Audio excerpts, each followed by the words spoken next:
जय श्री कृष्णा, जय श्री राम, जय श्री राधे राधे, जय श्री महाकाल। इस प्रवचन में आपको श्रवण कराएंगे राजा परीक्षित के विविध प्रश्न और सुखदेव जी द्वारा दिए गए उत्तर।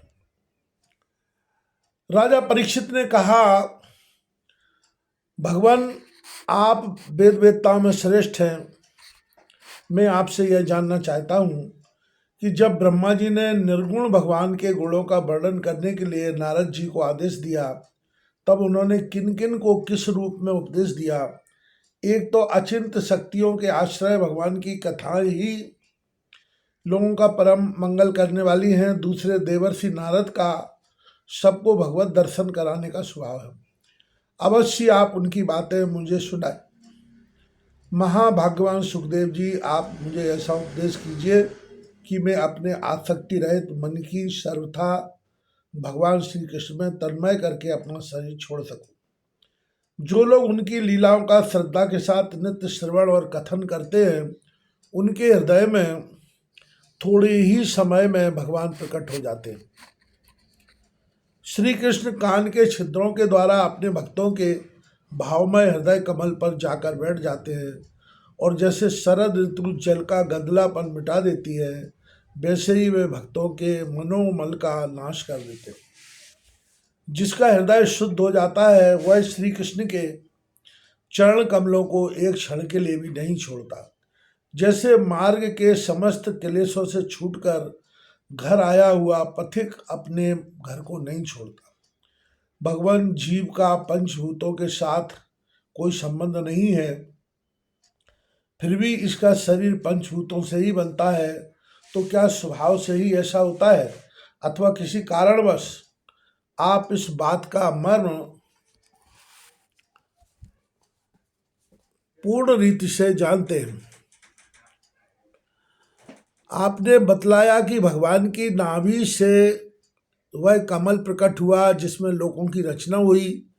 यह जीव अपने सीमित अवयवों से जैसे परिचिन्न है, वैसे ही आपने परमात्मा को भी सीमित अवयवों से परिचिन्न सा वर्णन किया। यह क्या बात है?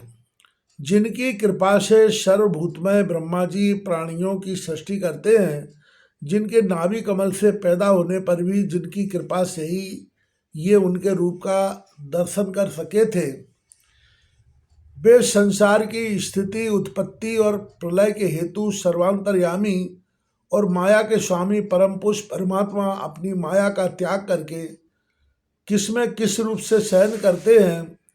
पहले आपने बतलाया था कि विराट पुरुष के अंगों से लोक और लोकपालों की रचना हुई, और फिर यह भी बतलाया कि लोक और लोकपालों के रूप में उसके अंगों की कल्पना हुई। इन दोनों बातों का क्या तात्पर्य है? महाकल्प और उनके अंतर्गत अवान्तर कल्प कितने हैं? भूत, भविष्य और वर्तमान काल का अनुमान किस प्रकार किया जाता है?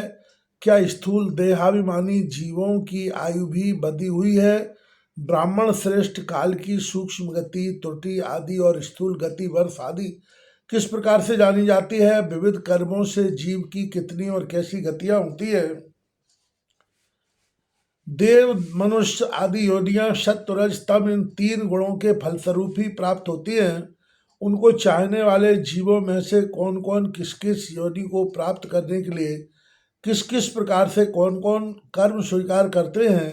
पृथ्वी, पाताल, दिशा, आकाश, ग्रह, नक्षत्र, पर्वत, नदी, समुद्र, द्वीप और उनमें रहने वाले जीवों की उत्पत्ति कैसे होती है?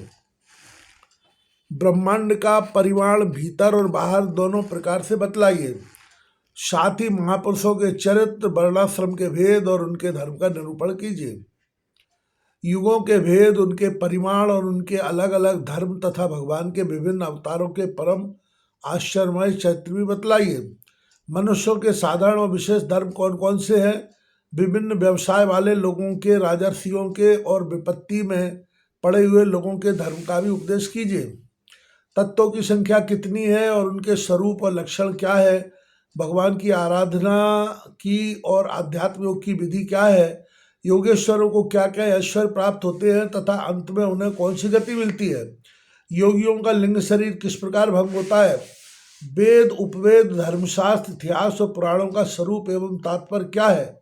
समस्त प्राणियों की उत्पत्ति, स्थिति और प्रलय कैसे होता है, बावली, कुआं खुदवाना आदि स्मार्त, यज्ञ, यागादि, वैदिक एवं काम कर्मों की तथा अर्थ, धर्म, काम के साधनों की विधि क्या है, प्रलय के समय जो जीव प्रकृति में लीन रहते हैं उनकी उत्पत्ति कैसे होती है, पाखंड की उत्पत्ति कैसे होती है, आत्मा के बंध मोक्ष का स्वरूप क्या है और वह अपने स्वरूप में किस प्रकार स्थित होता है, भगवान या तो परम स्वतंत्र हैं, वे अपनी माया से किस प्रकार क्रीड़ा करते हैं और उसे छोड़कर साक्षी के समान समान उदासीन कैसे हो जाते हैं। भगवान मैं यह सब आपसे पूछ रहा हूँ, मैं आपकी शरण में हूँ महामुने, आप कृपा करके क्रमशः इनका तात्विक निरूपण कीजिए। इस विषय में आप स्वयं हूँ ब्रह्मा के समान परम प्रमाण हैं। दूसरे लोग तो अपनी पूर्व परंपरा से सुनी सुनाई बातों का ही अनुगमन का अनुष्ठान करते हैं।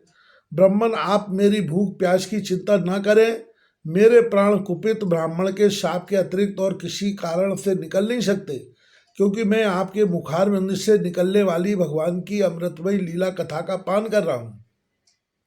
सूरज जी कहते हैं, शौनकादि ऋषियों, जब राजा परीक्षित ने संतों की सभा में भगवान की लीला कथा सुनाने के लिए इस प्रकार प्रार्थना की, तब श्री सुखदेव जी को बड़ी प्रसन्नता हुई। उन्होंने उन्हें वहीं वेद तुल्य श्रीमद् भागवत महापुराण सुनाया, जो ब्राह्म कल्प के आरंभ में स्वयं भगवान ने ब्रह्मा जी को सुनाया था। पांडुवंश शिरोमणि परीक्षित ने उनसे जो जो प्रश्न किए थे वे उन सब का उत्तर क्रमशः देने लगे।